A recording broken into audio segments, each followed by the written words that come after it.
Dobro, Ivano, sad je sve završilo. Što je moglo biti bolje? Boja medalje. To je jedna mogu. Možda mala igra u polufinalu. Mislim da su Francuzi igrali najbolje svoju utakmicu u polufinalu protiv nas, a mi smo igrali najlošiju i na kraju smo izgubili. Nema šta reći. Postoji neka loša vibra između francuske reprezentacije i Hrvatske? Možda neka trema, nešto što je iznad sporta? Ja mogu pričati za sebe. Imam 33 godine.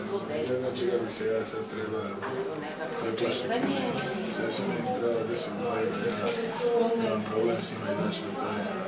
Jer se živa igra protiv te generacije, a za druge ne mogu.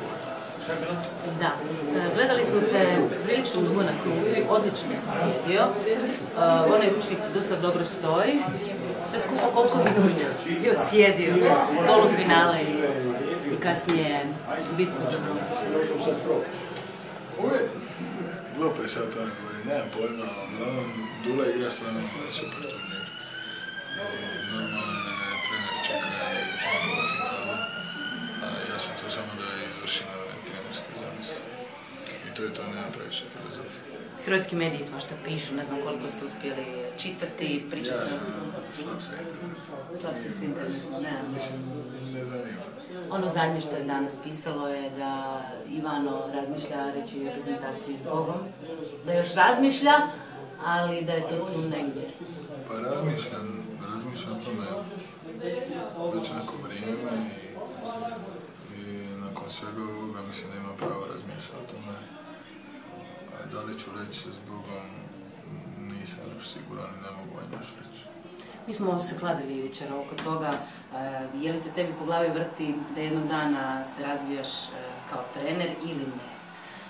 Ja sam rekla da mi se čini da ti nemaš te ambicije, ali možda sam krivo. Povijedila sam. 1-0.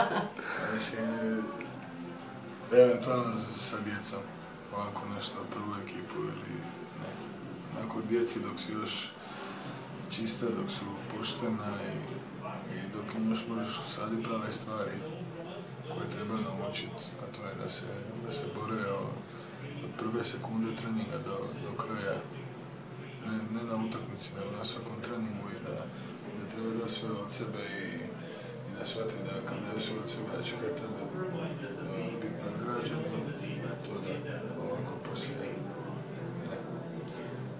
Kad čovjek ima toliko adrenalina u nogama koliko ti imaš, toliko uzbuđenja i nakon sad ovakve jedne velike stvari, što te sad uopće može pokrenuti?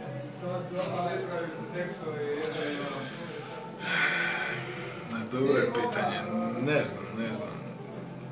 Može, baš šta me može pokrenuti? To što sam razočaran, jer sam, ne ja, nego svi 2 mjeseca trenirali ko konji, 2 puta na dan, skoro svaki dan i davali sve od sebe i trudili se i tukli se na treningu i borili se na nogometu, na hokeju ko smo igrali, na rukometu i onda dođeš tu i izgubiš u polufinalu i onda normalno da nisi zadovoljan i eto, to te može gurniti naprijed da sljedeće godine ili za 3 mjeseca ili za 5 kad ima sljedeće natjecanje da opet dođeš i da se motiviraš i da daš sve od sebe i da probaš nekako zadnjim snagama ne dat nego donijeti Hrvatske zlato. Pretpostavljam da je sljedeći tvoj korak gašenje telefona i bijeg u nepoznata. Pa pošto nemam klub, sad ću malo odmoriti. Mislim da sam zaslužio. Ova godina baš onako nije bila laka i odmorit ću se par dana. Čestitam. Mi smo bili ponosni, nadam se da ste nas čuli s tribina, urlali smo, dali smo sve od sebe, bili smo u manjini, ali što se može. Alele Bleu je vikalo na sve strane.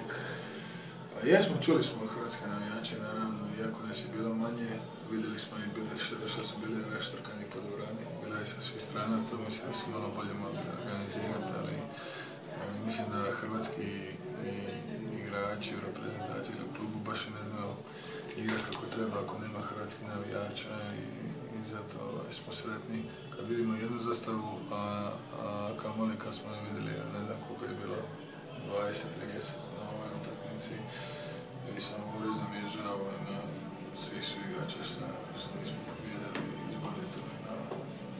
Mi smo svejedno jako ponosni na vas. Hvala ti. Hvala.